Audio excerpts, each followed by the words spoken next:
Hi hello అండి. ఈరోజు బెండకాయ టమాటాలు చెరువు చేపలేసి పులుసు ఈరోజు ఎలా చేయాలో చూద్దాము.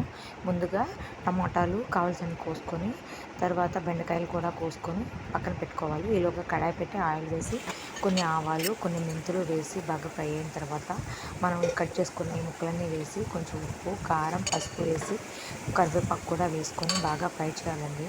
అలాగే నూనెలోనే బాగా మగ్గితే కూర టేస్ట్ అనేది చాలా బాగుంటుంది. తర్వాత చింతపండు పులుసు తగినంత పోసుకొని బాగా తెల్లనిచ్చుకోవాలి. అది బాగా తెల్లిన తర్వాతే మనము చెరువు చేపలు కడుక్కొని శుభ్రం చేసుకొని పక్కన పెట్టుకోవాలి.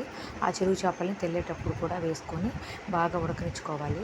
అలా బాగా ఉడికితేనే కూర స్మెల్ అనేది చాలా బాగుంటుంది.